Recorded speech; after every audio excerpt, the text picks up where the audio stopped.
네, 김하자매님 이렇게 간증하시는 걸 들으면서 이렇게 마음이 너무 기뻤습니다.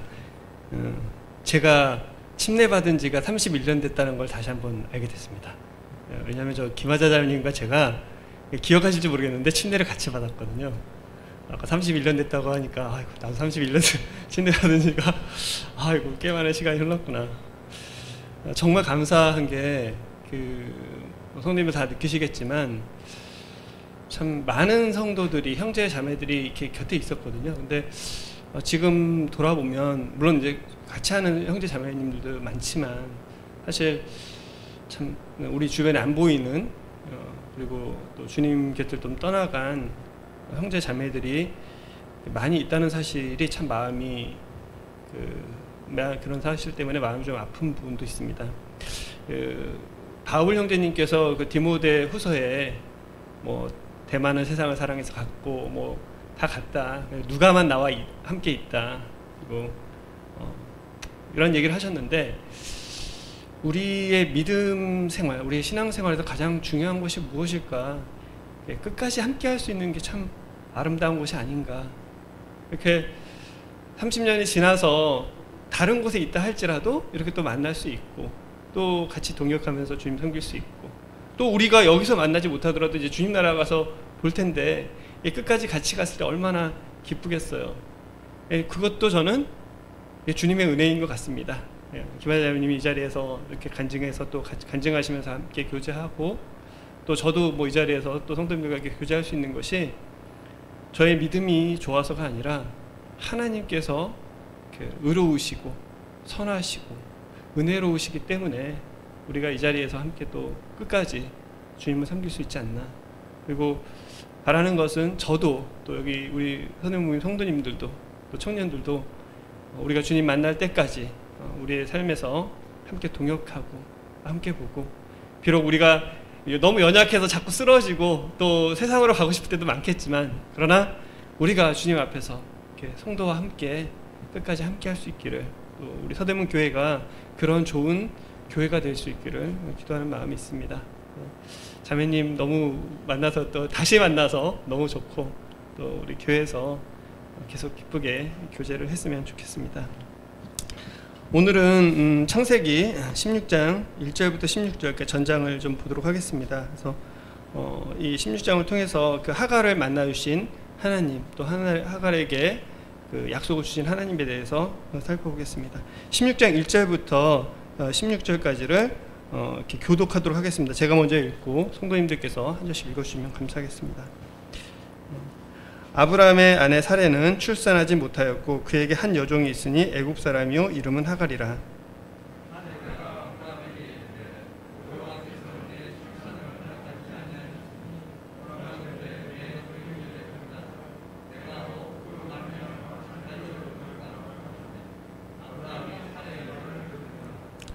아브라함의 아내 사레가 그 여종 애굽 사람 하갈을 데려다가 그 남편 아브라함에게 첩으로 준 때는 아브라함이 가나안 땅에 거주한 지 10년 후였더라. 아브라함이 하갈과 동침하였더니 하갈이 임신함에 그가 자신의 임신함을 알고 그의 여주인을 멸시한지라. 사레가 아브라함에게 이르되 내가 받는 모욕은 당신이 받아야 옳도다. 내가 나의 여종을 당신 품에 두었거늘 그가 자기의 임신함을 알고 나를 멸시하니 당신과 나 사이에 여호와께서 판단하시기를 원하노라. 아브라함이 사레에게 이르되 당신의 여종은 당신의 수중에 있으니 당신의 눈에 좋을 대로 그에게 행하라 하매 사레가 하갈을 학대하였더니 하갈이 사레 앞에서 도망하였더라. 여호와의 사자가 광야의 샘물 곁 곧 술깃 샘물 곁에서 그를 만나 이르되 사레의 여종 하갈아 내가 어디서 왔으며 어디로 가느냐. 그가 이르되 나는 내 여주인 사레를 피하여 도망하나이다. 여호와의 사자가 그에게 이르되 내 여주인에게로 돌아가서 그 수하에 복종하라. 여호와의 사자가 또 그에게 이르되 내가 내 씨를 크게 번성하여 그 수가 많아 셀 수 없게 하리라. 여호와의 사자가 또 그에게 이르되 내가 임신하였은즉 아들을 낳으리니 그 이름을 이스마엘이라 하라. 이는 여호와께서 내 고통을 들으셨음이니라. 그가 사람 중에 들나귀 같이 되리니 그의 손이 모든 사람을 치겠고 모든 사람의 손이 그를 칠지며 그가 모든 형제와 대항하여서 살리라 하니라. 하갈이 자기에게 이르신 여호와의 이름을 나를 살피시는 하나님이라 하였으니 이는 내가 어떻게 여기서 나를 살피시는 하나님을 배웠는고 함이라. 이러므로 그 샘을 부엘라 헤로이라 불렀으며 그것은 가데스와 베렛 사이에 있더라. 하갈이 아브라함의 아들을 낳음에 아브라함이 하갈이 낳은 그 아들을 이름하여 이스마엘이라 하였더라. 하갈이 아브라함에게 이스마엘을 낳았을 때 아브라함의 86세였더라. 네. 우리는 지난번에 15장을 통해서 하나님께서 그 아브라함에게 새로운 약속을 주시는 것을 봤습니다. 그러니까 창세기 12장에서 아브라함이 이 가나안 땅에 하나님의 말씀을 따라 들어왔고 하나님은 내 자손에게 이 땅을 주겠다라는 약속을 주십니다. 그리고 14장에서 그 소돔으로 간 롯이 그 북방왕들에게 잡혀갈 때 아브라함은 자기의 가족들과 자기의 식솔들과 그리고 연합을 맺은 그 부족들을 데리고 가서 북방왕과 싸우고 그 롯을 구해내서 오게 됩니다. 그때 소돔왕과 살렘왕이 그 아브라함을 맞으러 오고 아브라함은 소돔왕의 그 제안은 거절하고 그 살렘왕 하나님의 축복을 택합니다.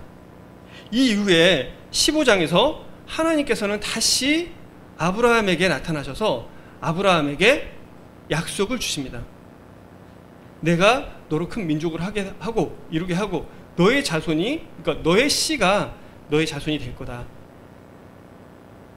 그리고 하나님께서는 그 약속과 동시에 이 약속을 그 언약을 맺는 언약식을 하십니다. 그래서 우리가 본 것처럼 그 횃불 언약이라고 하죠. 횃불 언약을 맺게 됩니다. 그러니까 고기를 쪼개서 그 횃불이 지나가는 그런 언약을 맺게 됩니다. 근데 이 언약의 특징이 뭐냐면 일방적인 언약이라는 것입니다. 그러니까 뭐 보통 우리가 뭐 쌍무 언약, 편무 언약 뭐 이런 말을 쓰긴 하는데요. 양쪽의 의미가 있는 게 아니에요. 그러니까 네가 잘하면 내가 이렇게 해줄게. 이런 언약이 아니었습니다. 하나님께서 아브라함에게 맺은 그 언약은 뭐냐면 내가 너한테 이런 걸 해줄 테니까 그거를 믿어라. 그리고 그럴 뿐만 아니라 내가 확실하게 해주기 위해서 이런 계약을 너한테 맺는 이 언약식을 해주겠다. 그래서 이 횃불 언약을 맺게 됩니다. 그리고 이 16장에 와서 아브라함과 사라는 이제 하나님이 주신 약속을 기다리고 있는 중이었어요. 자식을 주겠다. 그런데 지금 이제 아브라함이 85세가 됐습니다. 처음 그 창세기 12장의 약속을 받은 이후로 10년이 지났어요. 중간에 한 번 더 약속을 주셨죠. 그러니까 몇 년이 지난지는 모르겠습니다. 그런데 어쨌든 이때까지도 자식이 없었어요. 아브라함도 불안했을 것이고 힘들었을 거예요. 왜냐하면 나이가 85세인데 한 해 한 해가 얼마나 안타깝겠습니까? 아니, 내가 지금 애를 낳으면 언제 키우고 수많은 생각들이 들었겠죠. 사라도 더 그런 마음들이 들었을 거예요. 근데 하나님께서 중간에 약속을 해주셨음에도 불구하고 이들은 독특한 결정을 하게 됩니다. 어떤 결정이냐? 사례가 이거 하나님께서 이렇게 얘기하셨는데 이루시긴 이루실 것 같아. 그런데 방법은 좀 다른 방법도 있지 않을까? 라는 생각을 하면서 자기의 여종 하갈이라는 여종을 자기 남편이랑 이렇게 같이 있게 해서 자식을 낳자. 그럼 그 자식도 내 자식인 거니까. 그래서 그 방법을 선택을 하고 그 다음에 아브라함에게 얘기합니다. 나는 좀 어려울 것 같으니 나한테 문제가 있을지도 모르니 내 여종 하갈과 함께해서 자식을 낳으시면 좋겠습니다. 아브라함도 그 얘기를 듣더니 그렇지 뭐 그럴 수도 있겠네. 뭐 아내가 얘기를 했는데 그래서 사라의 제안에 따라서 같이 이렇게 지내게 되고 그러니까 바로 이 하갈은 사라는 그렇게 원했던 이 자식을 진짜 몇십 년 동안을 원했던 이 자식을 하갈은 바로 임신을 한 거예요. 근데 문제가 발생했습니다. 어떤 문제냐? 이 하갈이 자기가 임신한 걸 알더니 자기의 여주인인 사라를 무시하기 시작했어요. 내가 이제 자식이 있고 이 내 자식이 아브라함의 상속자가 돼. 그러면 나는 바로 이 상속자의 엄마야. 그러면 내가 주인이 될 수 있는 거지. 전에는 자기가 모시고 섬겨야 할 이 여주인 사례에 대해서 이 말씀을 보면 멸시하기 시작합니다. 이렇게 멸시를 하니까 이 사례가 열이 받은 거죠. 이거 보통 열이 받은 게 아닌 것 같아요. 머리 끝까지 화가 난 거죠. 자기가 계획하고 자기가 결정하고 자기가 추진해놓고 결과도 자기가 생각한 대로 나왔는데 뜻밖의 자기가 무시당하고 자기가 멸시당하는 일이 발생하니까 도저히 참을 수가 없었어요. 그리고 이 모든 책임을 하나님과 아브라함에게 돌리면서 네가 해결해라. 아브라함 당신이 해결하십시오. 그래서 아브라함은 그럼 당신이 좋을 대로 하십시오. 사례 당신이 좋을 대로 하면 좋겠다. 그러니까 그때부터 상황이 완전히 역전이 됩니다. 남편의 승인을 얻었고 그리고 자기가 주인이고 하가를 학대하기 시작해요. 이미 하나님의 약속은 안중에도 없습니다. 자식이 태어나고 안 태어나고 이게 중요한 게 아니라 자기에게 닥친 이 문제를 해결해야 되기 때문에 하가를 학대하기 시작했어요. 이 학대가 얼마나 심했는지 이 하갈은 사실 자기가 종으로서 낮은 위치에 살고 있었음에도 불구하고 지금 닥친 환난, 이 학대는 도저히 견딜 수가 없어서 도망을 가기로 결정을 합니다. 어디로 도망가느냐? 어쩌면 이 하갈은 저희가 정확하게는 알 수 없지만 처음에 아브라함이 이집트에 갔을 때 거기서 나오면서 데리고 온 사람이 아닐까 생각합니다. 왜냐하면 아브라함은 북방에서 왔거든요. 이 남쪽 애굽에서 올 수가 없었어요. 그 남쪽 애굽 사람들이랑 인연을 맺을 기회가 거의 없었습니다. 어쨌든 하갈은 애굽에서 자랐던 사람, 애굽 사람이었던 것 같아요. 그리고 어떤 이유에서인지 모르지만 이 아브라함의 집에 거하게 됐습니다. 그리고 사례를 주인으로 모시게 됐습니다. 이 학대를 당하니까 도망을 갔겠죠. 어디로 도망을 갔을까요?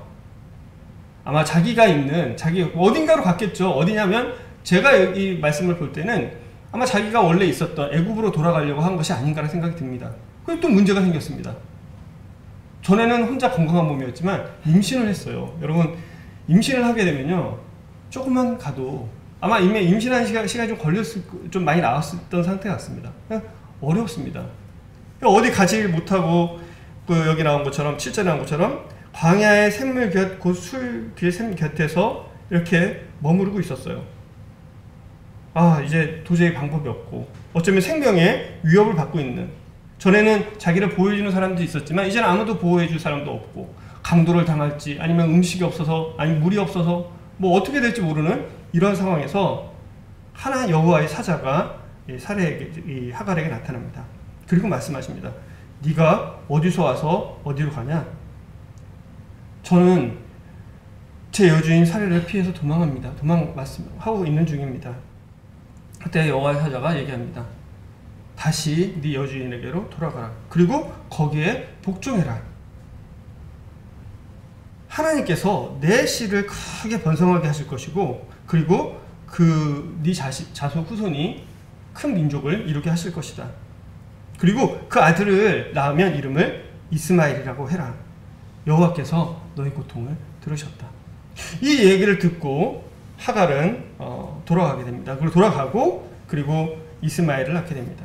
아마 이 이후로 하갈은 사례와 관계가 그렇게 나쁘지 않았던 것 같아요. 왜냐하면 그 이후로 둘이 문제가 있었다는 내용들은 나오지 않습니다. 나중에 이스마엘이 태어나고 10년이 지나서 그 이삭이 태어나기까지, 그리고 이삭과 이스마엘이 이 이삭을 이렇게 핍박하기 전까지는 크게 문제가 없었던 것 같아요. 지금 이렇게 하갈이 그 아브라함의 자녀를 잉태하게 되고 또 그래서 주인을 멸시하다가 학대를 받고 도망가는, 그리고 그 가운데서 하갈을 만나주신 하나님의 이야기가 이 16장에 나와 있습니다. 저희가 이 부분을 보면 하나 이해하지 못하는 부분이 좀 있어요. 왜냐하면 우리가 생각하는 아브라함은 어떻습니까? 믿음의 사람이잖아요. 그는 하나님의 말씀 하나를 붙잡고 저기 먼 메소포타미아에서부터 가나안까지 들어왔습니다. 그리고 이집트까지 갔다가 하나님의 도우심으로 다시 가나안으로 왔습니다. 그리고 커다란 전쟁, 북방들과의 전쟁에서도 승리를 하고, 그리고 이 소돔 왕과 살렘 왕의 제안 중에서 소돔 왕의 제안은 거절하고 하나님의 축복을 선택한 사람입니다. 그리고 하나님의 인재를 보고 하나님의 약속을 본 사람입니다. 그런데 이제 16장에 와서 전혀 다른 모습의 아브라함의 모습, 그리고 사라의 모습이 나옵니다. 저는 이 부분을 보면서 너무나 하나님께 감사했습니다. 하나님께서는 어떤 사람을 선택하셨는가? 하나님은 어떤 사람을 만나주시는가? 하나님의 사람을 선택하시는 기준은 무엇인가? 15장 6절에 보면 아브라함이 여호와를 믿으니 여호와께서 이를 그의 여기시고, 하나님의 기준은 딱 하나가 있었습니다. 무엇이냐? 여호와를 믿으니. 이 믿음의 정도가 나와 있지 않습니다. 믿음이 굳건하니? 아니에요. 그냥 여호와를 믿으니. 이 세상 어느 종교가 이렇게 아주 심플하고 아주 간단한 기준을 세울까요? 모든 종교는 그 구원에 도달하기 위해서는, 그 신에게 선택받기 위해서는 수많은 고행과 지켜야 될 많은 것들이 있습니다. 그런데 하나님께서 이 아브라함을 택하시고 아브라함을 의롭게 여기신 이유는 딱 하나예요. 여호와를 믿으니. 여호와를 믿으니. 그를 그에게 의로 여기셨다. 그가 믿음이 얼마나 강하고 얼마나 훌륭한지, 그가 얼마나 좋은 가정을 이루었는지, 그가 얼마나 말씀대로 사는지, 그가 어떠한 일을 행했는지, 그가 하나님께 얼마나 많은 것들을 드렸는지, 교회를 얼마나 오랫동안 다녔는지, 하나님을 얼마나 오랫동안 섬기고 그에 충성했는지, 이런 것들이 기준이 아니었다는 것입니다. 그랬다면 이 16장에 나오는 아브라함은 다시 하나님께 배척을 당해야겠죠. 왜냐? 하나님의 말씀을 온전히 믿지 못했잖아요. 그리고 인간적인 방법을 썼습니다. 그리고 그로 인해서 전혀 엉뚱한 결과가 나왔고, 정말 그 하갈과 그 속에 있는 아브라함의 자식이 죽을 수도 있었어요. 그 여자 혼자 몸으로, 그 임신한 몸으로 그 광야로 도망쳐서 살겠다고 애굽 땅까지 가야 되는데 중간에 죽을 수도 있었습니다. 어쩌면 이거는 간접살인일 수도 있어요. 나는 그 사람을 학대만 했다고 하지만, 그러나 그것을 당한 사람은 그것이 죽음에 이르는 그러한 학대였다는 것입니다. 우리 신문에 많이 봅니다. 어떤 걸 보죠? 학교 폭력, 또는 그 운동하는 사람들의 폭력, 직장 폭력, 따돌림, 이런 거 많이 보지 않습니까? 그 사람들이 사실 그렇게 할 때는 이 사람 죽으라고 하는 건 아니에요. 그러나 그것을 당하는 사람은 죽음에 이르는 폭력이고 따돌림입니다. 사라는 그렇게 얘기하죠. 내가 죽으라고 하지 않았어. 죽이려는 마음 전혀 없었어. 나한테 이렇게 했기 때문에 나도 똑같이 돌려준 것 뿐이야. 그런데 그 결과는 이 하갈과 이스마엘이, 그 아브라함의 이 후손이 죽임을 당할 수 있는 결과까지 오게 된 것입니다. 그리고 아브라함은 사실 가장으로서 이 모든 것을 조정하고 안전하게 해줘야 될 의무가 있지 않습니까? 그리고 여종이라 할지라도 그가 자식을 낳게 되면 그걸 보호해야 될 책임이 있어요. 그러나 아브라함은 그런 책임을 행하지 않습니다. 왜? 어쩌면 사례가 너무나 강하게, 그리고 사례를 너무너무 사랑했기 때문에 그랬을 수도 있겠죠. 그러나 이것은 올바른 태도는 아니었다라고 생각을 합니다. 하나님이 원하는 방법이 전혀 아니었을 것입니다. 하나님은 이런 아브라함과 사례를 선택하시고 그들을 통해서 하나님의 역사를 이루셨습니다. 출애굽기 34장 6절에 이 말씀이 있습니다. 여호와께서 그의 앞을, 그러니까 모세 앞에서 여호와께서 모세 앞으로 지나시면서 선포하셨어요. 이 여호와 하나님이 내가 어떤 하나님인지 선포하셨습니다. 어떤 하나님이냐? 여호와라, 여호와라. 자비롭고 은혜롭고 노하기를 더디하고 인자와 진실이 많은 하나님이다. 고대에요. 이렇게 선포할 수 있는 신이 없었습니다. 어떤 하나님이, 어떤 신이 사람에게 나는 자비롭고 은혜롭고 노하기를 더디하고 인자와 진실이 많다. 너의 모든 허물과 너의 모든 연약함을 내가 다 감싸주겠다. 너는 나를 믿어라. 다른 조건은 없다. 그 믿게 되면 그거를 내가 너의 의로 여겨주겠다. 어떤 신이, 어떤 사람이 이런 이야기를 할 수 있겠습니까? 하나님께서는 저와 여러분에게 그 약속을 주셨고 그 은혜를 베푸셨습니다. 하나님께서는 일방적으로 약속을 해주셨어요. 그리고 그것에 대해서 이 생명을 죽여서 피를 흘리고 그 가운데를 횃불로 지나가는 그 약속까지 보여주셨습니다. 제가 지난번에 말씀드린 것처럼 이 약속은 그 당시에 고대에서 행해지던 일반적인 관습이에요. 하나님은 인간이 알 수 있고 이해할 수 있는 방법의 언약을 주셨습니다. 약속을 주셨어요.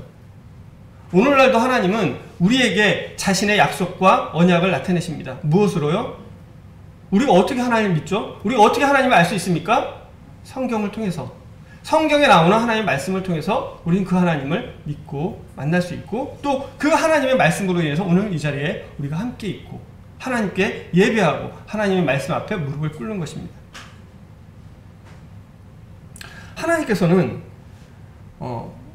인간의 연약함과 부족함 그리고 패역함을 다 아시고도 선택하셨습니다. 이제 하갈은 자기가 만든 계획을 실행을 합니다. 하나님께서 그러면서 이유를 대요. 여호와께서 내 출산을 허락하지 않았다.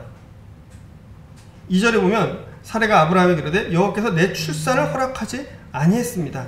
그러니까 이 여종에게 들어가라. 하나님께서 허락하지 않으셨다. 이게 사실인가요? 네, 반은 맞고 반은 틀립니다. 왜? 이 나이가 될 때까지 이루지 않으셨잖아요. 맞죠. 그렇지만 앞으로도 이루지 않으실까요? 우리는 무엇을 믿습니까? 우리는 하나님의 말씀을 믿습니다. 그리고 하나님께서 약속하신 약속을 믿습니다. 우리의 소망은 하늘에 있고 우리는 우리의 생명을 대신해서 목숨을 주시고 십자가에 달리셔서 이 땅에 묻히시고 그리고 죽은 자 가운데 부활해서 하나님 나라에 올라가신 예수님 그리고 그 예수님께서 우리도 살리시고 그리고 우리를 자기 있는 곳으로 데려갈 거라는 그 약속을 믿습니다. 그것이 지금 이루어졌습니까? 반은 이루어졌고 반은 이루어지지 않았죠. 그렇죠? 왜요? 우리가 구원받고 여기 모였지 않습니까? 그렇지만 앞으로 올 것까지는 이루어지지 않았잖아요. 왜 성도님들 우리가 믿음을 떠나고 좌절하고 절망하고 하나님이 말씀하신 것과 다르게 갈까요? 하나님의 말씀 몰라서요? 아니요. 하나님의 약속과 말씀 분명히 알고 있습니다. 그런데 우리의 현실이 하나님의 약속과 너무나 다릅니다. 우리는 이 현실 가운데서 믿음을 온전히 지키는 것이 아니라 저마다 자기만의 방법들을 생각해냅니다. 그리고 그 길로 가요. 결과가 좋으면 내 탓이죠. 그죠? 하나님 감사합니다 하지만 내 탓입니다. 결과가 안 좋으면요? 하나님 왜 그러세요? 제가 도대체 뭘 잘못했나요? 잘못했잖아요. 하나님의 말씀을 신뢰하지 않았지 않습니까? 하나님 앞에 정말 무릎 꿇고 하나님의 음성을 듣지 않았지 않습니까? 아니 정말 내가 하나님의 음성 앞에 무릎 꿇고 하나님의 음성을 듣고 행했다면 거기에 후회가 있나요? 그랬다면 바울은 후회만 하다가 인생을 망친 사람이 됐을 것입니다. 그렇지 않습니까? 왜? 하나님 말씀 따라갔는데 맨날 매맞고 고통당하고 정말 죽음에 이르는 그 길을 가지 않았습니까? 아니에요. 바울은 자기가 실패했다고 한 번도 얘기하지 않았습니다. 바울은 하나님의 음성을 따라갔고 하나님의 약속을 따라갔습니다. 그리고 우리에게도 그렇게 하라고 말씀을 하고 있습니다.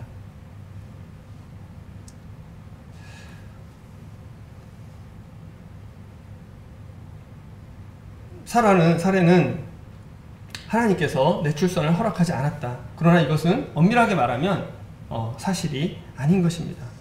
그리고 사례는 하갈을 선택을 했습니다. 왜 하갈을 선택했을까요? 이제 자기의 방법을 택할 가장 좋은 게 뭐냐? 그 집안에 이 사례의 종이 하갈 한 명만 있었을까요? 많은 여종이 있었겠죠. 그렇죠. 많은 종들이 있었을 겁니다. 근데 그 중에서 내가 내 여종을 통해서 이제 이 아브라함의 씨, 그리고 내 양자잖아. 자기 양자 삼을 거잖아요. 해야 되는데 어떤 사람을 택할까요? 여러분이면 어떤 사람을 택하겠습니까? 네, 종들이 많이 있어요. 택할 수가 있습니다. 이제 좀 연세가 있으신 분은 내 며느리, 내 사위, 이런 얼마나 많은 고민과 얼마나 많은 관심을 가지세요. 아마 심혈을 기울여서 골랐을 거예요. 많이 봤겠죠. 그냥 봤을까요? 오랜 시간을 경험해서 본 거잖아요. 그러니까 이 사례가 그 하갈을 택한 건 우리처럼 이렇게 딱 채용 공고를 내고 와서 면접 보고 이렇게 뽑은 게 아니에요. 왜? 우리가 회사에서 면접 보고 뽑으면 아무리 잘 봐도요, 들어와 보면 이상한 사람 많이 있거든요. 근데 그래서 경험해서 뽑는 게 가장 좋다고 합니다. 이 사례는 자기 요정들을 쭉 보고, 그리고 경험해보고, 얘 인품이 이렇구나, 얘는 정말 괜찮겠네, 얘는 똑똑하고 또 예쁘고 또 정말 마음이 착하고, 정말 손색이 없겠다. 아마 열심히 고민해서 그리고 고르고 골라서 하갈을 선택을 했을 것입니다. 그리고 이 하갈을 선택을 해서 하갈도 아마 그런 마음으로 주인을 공경하고, 아마 주인을 공경했겠죠. 자기를 공경하지 않는 사람을 택했을까요? 아마 임신하기 전까지는 이 하갈이 정말 남들 보기에도 저는 참 충성된 종이다, 정말 신실한 종이다, 야 진짜 자식 삼고 싶다, 이런 사람이었을지도 모릅니다. 그래서 하갈을 선택을 했고, 그런 선택이었기에 아브라함도 만약에 좀 안 좋았어 봐요. 쟤 아니야, 그러지 않았겠습니까? 두 사람 모두에게 인정을 받았어요. 그러니까 그래, 그렇게 하지.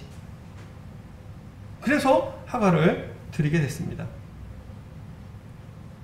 하갈 스스로는 어떻게 생각했을까요? 하갈은 계획을 세웠을까요? 내가 아브라함의 후처로 들어가서 자식을 낳고 내가 주인이 될 거야, 이런 계획을 세웠었을까요? 전 그렇지 않았다고 생각을 해요. 그건 마음에 다 나타나거든요. 자, 그래서 이제 들어가서 결정을 했습니다.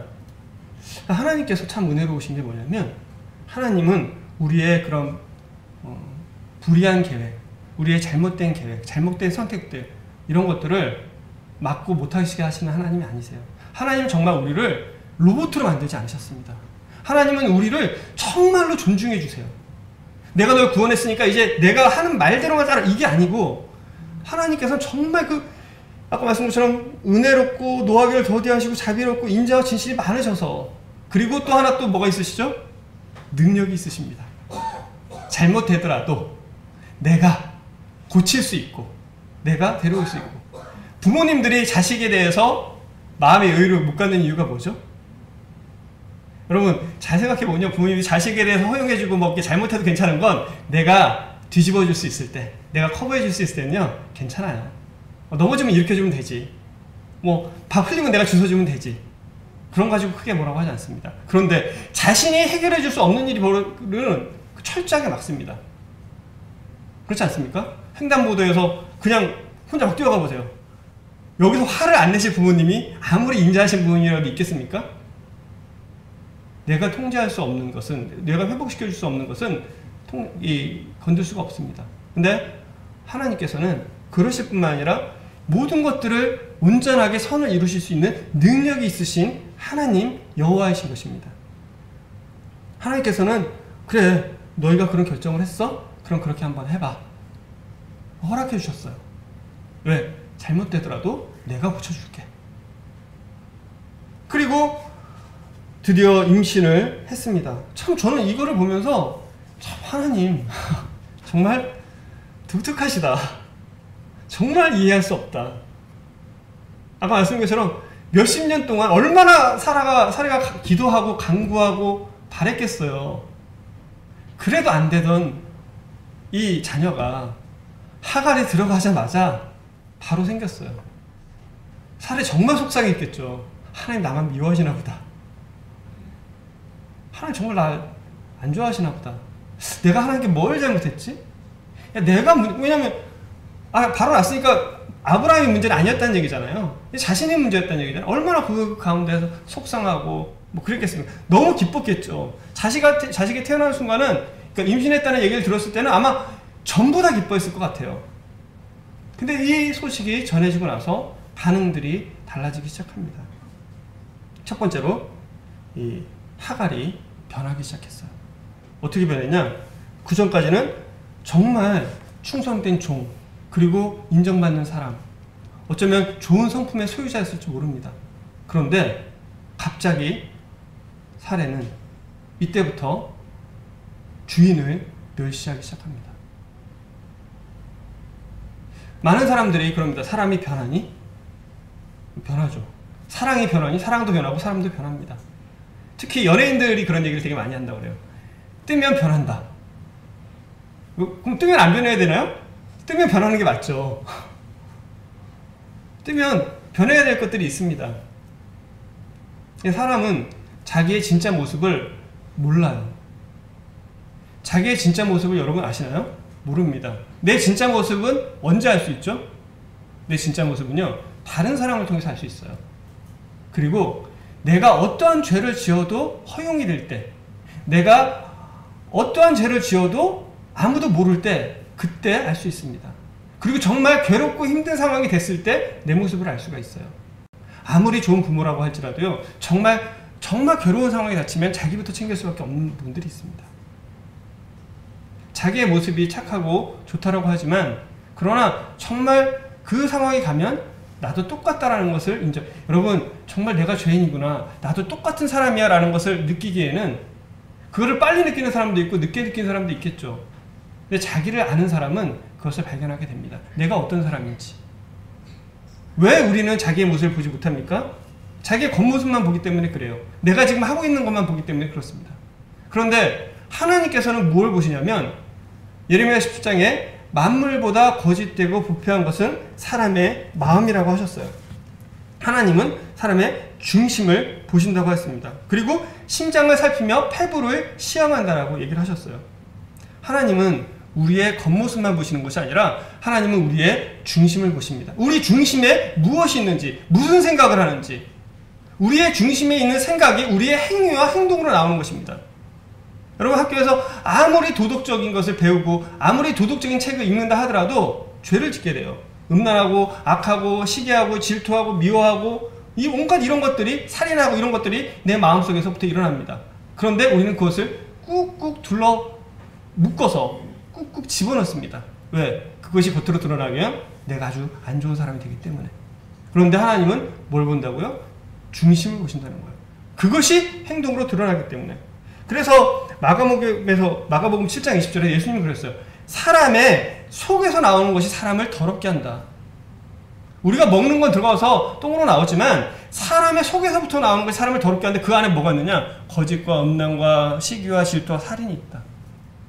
우리가 죽게 되면 하나님 앞에 뭐가 갈까요? 우리 영혼이 가겠죠? 우리의 속사람이 갑니다. 하나님이 그 속사람을 보고 우리를 판단하실 거예요. 여러분이 겉모습을 보고 판단하지 않습니다. 지금은요, CCTV로밖에 우리를 볼 수 없어요. 그런데 아무도 없을 때 CCTV에 찍힌 모습들 때문에 우리가 잡혀가잖아요? 그렇죠. 하나님은 CCTV로 우리의 겉모습만을 보는 것이 아니라 하나님은 우리의 중심에, 우리 안에 있는 모든 허물과 죄악과 그 아무에게도 말 못할 수 없는 나 자신도 감추고 내가 이런 사람인지 모르는 그것들을 하나님은 보시고 계신 것입니다. 사라가 내가 이제 그렇게 해도 될 때 사라는 변하기 시작했습니다. 그는 더 이상 순종적일 필요가 없었어요. 왜? 내가 이제 안주인이 될 건데? 저 사례는 전에는 나의 주인이었지만 이제는 안방마님이 될 텐데? 여러분, 회사 다니면 이런 거 많이 보시게 돼요. 사회생활 하시다 보면 많이 경험하게 됩니다. 사람이 변합니다. 왜? 그게 그 사람의 원래 모습이에요. 변한 게 아니고요, 감춰졌던 모습이 나오는 것일 뿐입니다. 하나님은 그 모습을 보고 계십니다.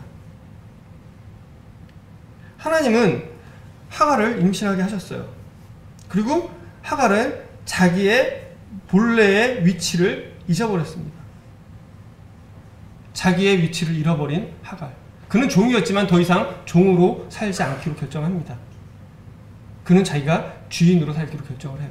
그러니까 주인인 사례를 멸시하기 시작한 것입니다. 여러분, 자신의 주인이 누구인지를 아는 것만큼 중요한 것은 없습니다. 자기의 모습을 알고 자기의 주인을 아는 것만큼 중요한 것은 없습니다. 이제 그래서 쫓겨난 이 하갈에게 여호와께서 나타나 주세요. 7절에 보면 여호와의 사자가 광야의 샘물 곁 곧 술 샘길 곁에서 그를 만나. 저는 어쩌면 이 모든 것들을 허락하신 이유가 하나님께서 하갈을 만나주기 위해서가 아닌가라는 생각을 합니다. 하갈을 만나주기 위해서 이것들을 허락하신 것 같아요. 하갈은 어떤 사람이었죠? 아마 그냥 제가 생각을 한다면 애굽 사람이었잖아요. 이집트 사람이었습니다. 근데 이 이집트가 그 당시에 어떤 상황이었냐면 역사적으로 보면 그 중왕국 초기입니다. 중왕국 초기. 이렇게 말씀하시면 여러분 잘 감이 안 오시죠? 네, 저 하여튼 중왕국 초기라고 아시고, 근데 더 쉽게 얘기를 하면 그 당시에 스핑크스가 이미 있었어요. 피라미드가 이미 있었습니다. 그러니까 우리가 지금도 가서 우아하는 스핑크스와 피라미드가 이미 그 시대에 있었습니다. 그게 멤피스 쪽에 있었으니까 하갈이 그거를 봤을 확률이 굉장히 높습니다. 그리고 대규모 신전들이 많이 있었어요. 이미 이 이집트는요, 수많은 신들을 섬기는 그러한 곳이었습니다. 하갈은 수많은 신들을 섬기고 수많은 신들을 섬기는 그런 놀랍고 웅장한 건물도 봤고 의식들도 봤을 거예요. 그리고 잘 알고 있었을 수도 있습니다. 근데 어떻게 하다 보니까 이곳까지 와서 아브라함과 사레를 섬기게 됐어요. 그리고 거기서 하나님에 대해서 들었습니다. 아, 여호와 하나님, 우리 내 주인은 여호와 하나님을 섬기는구나. 그러니까 나도 여호와 하나님을 섬기는 게 당연하지. 왜? 내 주인이 섬기는데 나도 내 주인이 이거 섬기는데 내가 뭐 다른 걸 섬기겠어? 근데 뭐 좋으신 분 같네. 근데 보니까 하나님이 뭐 약속은 하시는데 잘 이루시진 않는 것 같아. 어쩌면 하갈은 아브라함과 함께 있었지만 아브라함의 하나님, 이 사라의 하나님은 만나지 못했을 것입니다. 여러분, 우리 교회에 많은 학생과 청년들이 있습니다. 어려서부터 하나님의 말씀을 들은 사람들이 있어요. 아브라함의 집에서 자란 것처럼 하나님의 교회, 하나님의 가정, 믿는 부모, 나의 하나님을 둔 이 부모 안에서 큰 자녀들이 있습니다. 근데 그 자녀들에게도 나의 하나님인가요? 하나님은요, 독특한 것이 있습니다. 단체의 하나님이 아니십니다. 하나님은 개인의 하나님이세요. 아브라함의 하나님이라고 해서 하갈의 하나님이 되는 것이 아니고요, 사레의 하나님이라고 해서 하갈의 하나님이 되는 것은 아닙니다. 내 하나님이라고 해서 내 자식의 하나님이 될 수가 없어요. 하나님은 개인이 만나야 되는 것입니다. 여러분, 개인이 만나지 않으면 어머니, 아버지, 뭐 주변에 삼촌, 뭐 온 친척들이 다 믿는 사람들이 할지라도 여러분이 만나지 않으면 여러분은 하나님의 자녀가 될 수가 없고 하나님의 약속의 자손이 될 수가 없는 것입니다. 하갈이 그렇게 종으로 있고 임신했을 때까지는 그는 하나님을 만나지 못했어요. 하나님의 일에 동참할 수는 있겠지만 그는 하나님을 만날 수는 없었습니다. 같이 종교 생활하고 같이 하나님께 예배드리고 같이 하나님을 높일 수는 있었겠지만 그러나 그의 하나님, 하나님의 자녀, 하나님의 백성이 될 수는 없었습니다. 이제 하나님을 절실하게 찾지 않던 이 하갈, 하나님을 좋다라고만 여기고 훌륭하다라고만 여겼던 수많은 신들 중에 하나라고 여겼을지도 모르는 이 하갈에게 하나님 나타나셨어요. 언제 나타나셨나요? 하갈이 잘 될 때요? 하갈이 좋을 때요? 아니요. 사람이 마음이 즐겁고 편하고 행복할 때 하나님 찾습니까? 아닙니다. 여러분, 왜 교회로 오시나요? 수많은 이유들이 있겠죠. 근데 정말 갑자기 나 하나님 만나고 싶고 하나님 너무 좋아서 교회 오시는 분들은 제가 거의 본 적이 없어요. 인생이 공고합니다. 풀리지 않는 문제가 있었습니다. 근데 그 풀리지 않는 문제가 본인이 뭔지도 몰랐어요. 그런데 있었어요. 근데 교회 한번 가볼게. 그래, 한번 가볼까? 이 마음이 든다는 자체는 이미 내 안에 무언가 문제가 있고 어려움이 있다는 얘기예요. 사람은 정말 즐겁고 편하고 행복할 때 하나님 찾지 않습니다. 즐겁고 행복하고 즐거우면요, 하나님 떠나요. 왜? 불편하거든요. 내가 이렇게 행복하고 즐겁게 사는데 하나님이 불편한 장애물이 되는 것 같거든요. 그런데 어때요? 정말 공고하고 힘들 때 누구라도 찾아야 됩니다. 그래서 하나님께 나오는 거예요. 그런데 이 하갈이 하나님을 찾았을까요? 잘 모르겠어요. 찾은 것 같지는 않아요. 그냥 이 하갈은 너무 힘들어요. 너무 고통스럽습니다. 왜냐하면 11절에 보시면 여호와의 사자가 또 그에게 이르되 내가 임신하였은즉 아들을 낳으리 그 이름을 이스마엘이라 하라. 이는 여호와께서 내 고통을 들으셨기 때문이다. 이스마엘이라는 이름 자체가 얼마나 아름답고 귀한 이름인지 모릅니다. 여러분 이스마엘 하면 막 중동 테러리스트가 생각나시나요? 아니요. 이스마엘이라는 이름 얼마나 아름다운 이름인지 몰라요.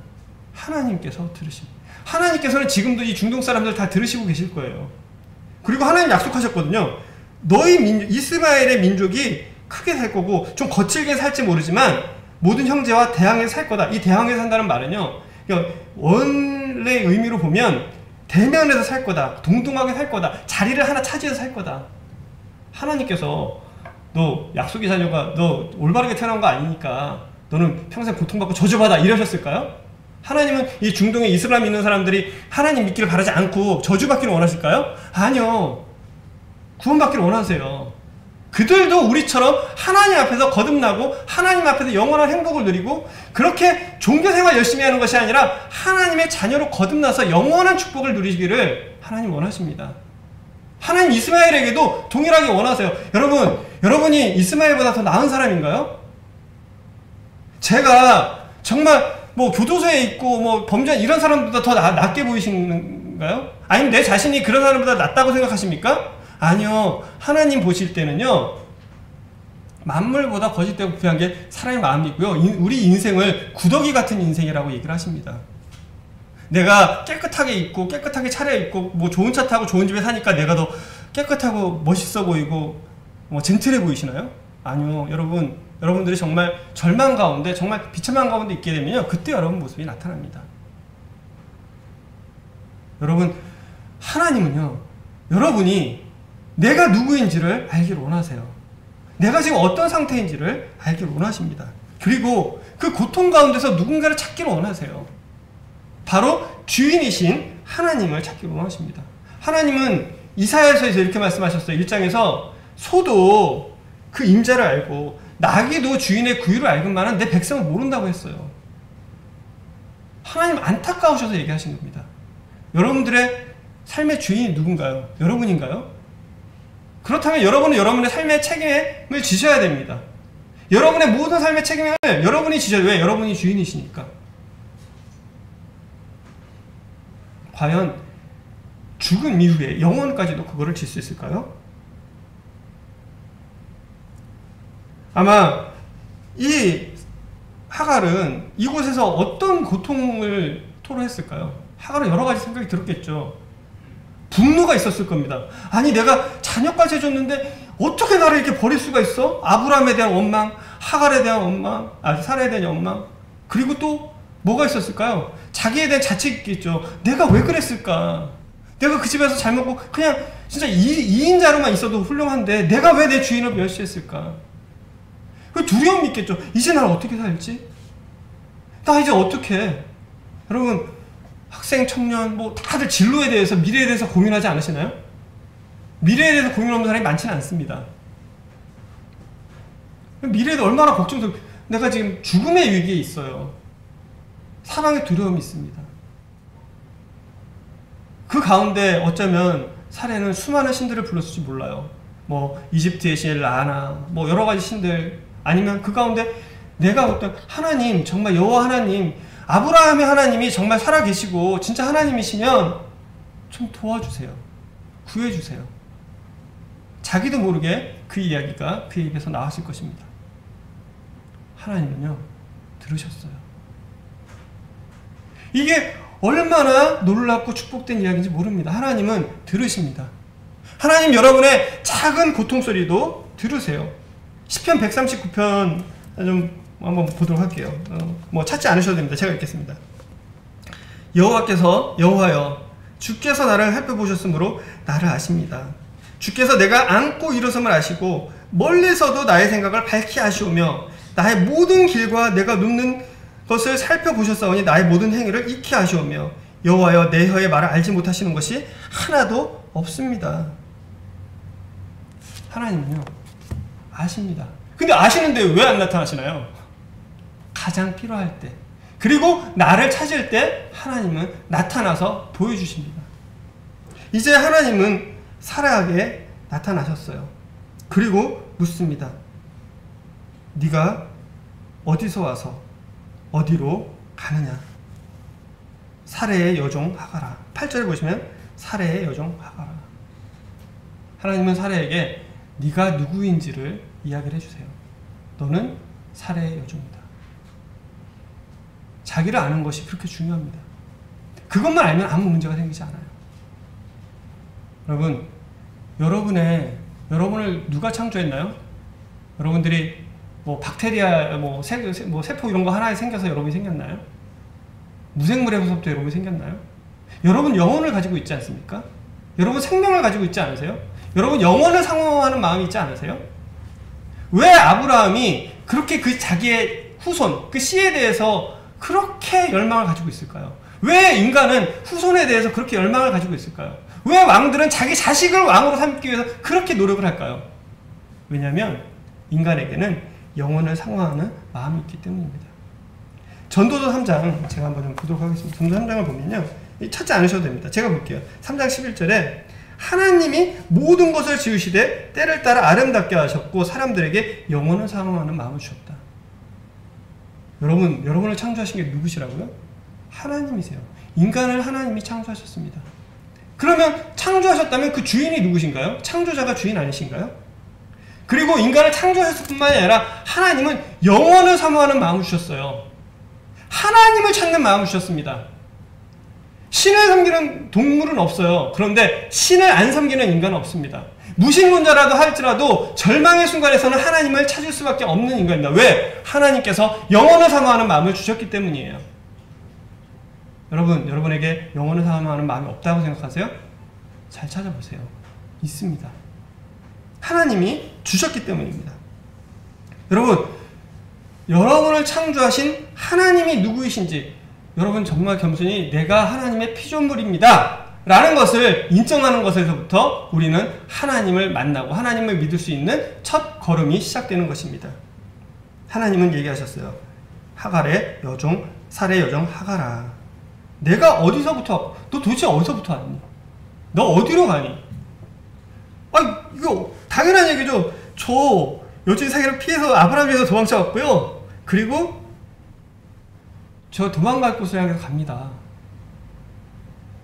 여주인을 피해서 도망갑니다. 여러분은 어디서부터 와서 어디로 가십니까? 근데 사라가 이 하갈이 도망가려고 하는 곳에는 본인이 갈 수가 없어요. 애를 이끌고 이 몸으로 도망갈 수가 없어요. 도망갈 수 있었으면, 안전하게 도망갈 수 있으면 여기서 고통스럽게 하나님 누군가를 찾았을까요? 고통스러워했을까요? 아니죠. 가야는 되는데 갈 수 없으니 괴로운 거였어요. 하나님께서 말씀하세요. 너 스스로의 힘으로는 너의 미래를 보장할 수 없고 너의 생명을 보장할 수 없다. 내가 너를 지금 만나주러 왔으니까 나를 만나야 된다. 하나님은 이 하갈이 갈 곳을 이야기해 줍니다. 하나님은 답을 주시는 하나님이세요. 하나님 앞에 나갈 때 하나님 답을 안 주시는 하나님이 아니십니다. 답을 주세요. 뭘 주시죠? 여러분, 다시 여주인에게 돌아가라. 하나님은 답을 주시는 하나님이십니다. 여러분, 하나님은 지금도 여러분들에게 답을 주세요. 여러분들의 문제가 하나님 아닌 다른 것에서 해결될 수 있다고 생각되시나요?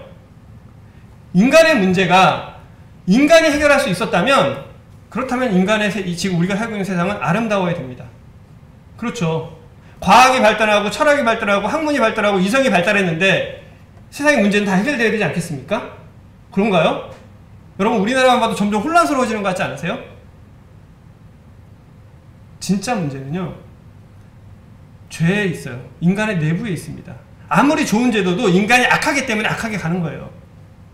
나쁜 제도도요, 착한 사람, 정말 선한 것들만 있게 되면 선하게 갑니다. 하나님 말씀하십니다. 내 여주인 사례를 이게 돌아가서 복종해라. 하나님은 우리에게 답을 주셨어요. 어디요? 성경을 통해서. 하나님의 말씀을 통해서. 하나님 앞에 여러분 나가시면, 그 앞에 무릎을 꿇으시면, 그리고 하나님을 찾으시면 하나님 들으시고 응답하세요. 여호와의 사자를 보내주십니다. 여러분 정말 하나님 만나고 싶으세요? 하나님 앞에 나가세요. 하나님께 무릎 꿇으세요. 그리고 자기의 문제를 내어놓으세요. 하나님 이 하갈에게 응답하시기 위해서 어쩌면 이 모든 일들을 허락하셨고 하갈을 만나주신 거예요. 다시 돌아가라. 그리고 약속을 주십니다. 내 씨를 크게 번성하게 하고, 걱정하지 마. 네 자식 안전하게 보호해줄 뿐만 아니라 이 자식들을 통해서 큰 일을 이룰게. 내가 너의 고통을 들었어. 이름에다가 이스마엘이라고 해. 아브라함도 이스마엘이 태어날 때 이 이름을, 이스마엘이라는 이름을 아브라함이 지어줬습니다. 15절에 아브라함이 아들을 낳으며 아브라함이 하갈이 낳은 그 아들의 이름하여 이스마엘이라 하였더라. 하나님께서는 이 아브라함과 하갈에게 약속을 주셨습니다. 우리에게는요, 더 좋은 약속을 주셨어요. 여기는 자녀를 약속하셨잖아요. 그쵸? 자식을 주겠다. 이 자식이 잘되게 해주겠다는 약속을 주셨죠. 하나님은 우리에게 더 좋은 약속을 주셨습니다. 히브리서에 보면 우리가 하나님이 주신 약속을 볼 수 있는 히브리서 8장 6절입니다. 제가 한번 좀 찾아볼게요. 같이 한번 찾으셔도 좋겠습니다. 히브리서 8장 6절. 그러나 이제 그는, 예수님은 더 아름다운 직분을 오셨으니 그는 더 좋은 약속으로 세우신 더 좋은 언약의 중보자시다. 하나님은 우리에게 이 자식들보다 더 중요한 약속을 주셨어요. 어떤 약속이죠? 히브리서 9장 27절 28절에 바로 나와 있습니다. 한 번 죽는 것은 사람에게 정해진 거다. 그 후에는 심판이 있다. 너희들도 하갈처럼 사막에서 정말 어찌할 바를 모르고 죽어가고, 이 땅에서 잘 살고 있을지 모르지만 정말 죽음 이후에 심판이 있는데 그 심판을 너희들이 해결할 수 없다. 영원히 지옥에 가는 것을 해결할 수가 없다. 그런데 28절에 이와 같이 그리스도도 많은 사람의 죄를 담당하시려고 단번에 십자가에 들이신 바 되었고 구원에 이르게 하기 위해서 죄와 상관없이 자기를 바라는 자들에게 두 번째 나타나실 것이다. 주님은요, 하나 약속하셨어요. 아까 아브라함에게는 이 동물을 죽여서 그걸 쪼개서 약속을 주셨잖아요. 우리에게는요, 하나님이신 예수님께서 이 땅에 내려오셨어요. 여기 예수님을 잘 모르시는 분도 계실 거예요. 하나님이신 예수님이 이 땅에 오셨습니다. 그리고 그분에 대한 것을 알고 싶으시면 성경을 더 보세요. 근데 그분이 십자가에 달리셔서 죽으셨어요. 죽어야 될 이유가 없다는 것은 역사도 증명합니다. 이 인류 모든 사람들 예수님이 무슨 죄 때문에 죽었지? 죄가 있어서 죽었다고 얘기하는 사람은 거의 없어요. 무죄하다는 것은 모든 사람들이 압니다. 왜 죽었는지는 몰라도 죄가 있어서 죽지 않았다는 것은 압니다. 그런데 성경은 오늘날 얘기합니다. 너의 문제를 해결해 주기 위해서, 너에게 영원한 약속을 주시기 위해서, 그 약속의 증거를 주시기 위해서 십자가에서 달려서 죽으셔서 우리가 읽은 것처럼 영원한 속죄를 이루신 것입니다. 이 약속이 우리에게 있습니다. 그리스도께서 나를 위해서 내 죄를 담당하시려고 단번에 들이신 바 되셨고, 그리고 구원에 이르기 위해서 다시 또 우리에게 나타나실 거라는 약속을 주셨습니다. 내가 처소를 예비하러 가노니 가서 처소를 예비하면 나 있는 곳에 너희도 있게 하겠다는 그 약속을 우리에게 주셨어요. 우리에게 있는 약속은요, 이 아브라함이 받은 약속, 이 하갈이 받은 약속보다 훨씬 아름답고 소중한 약속입니다.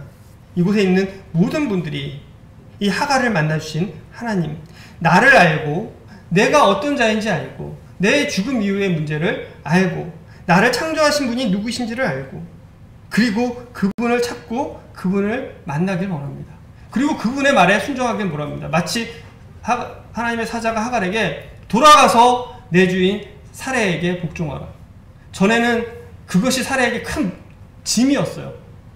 그런데 나와보니까 그것만큼 안전한 곳이 없었습니다. 그것만큼 행복한 곳이 없었습니다.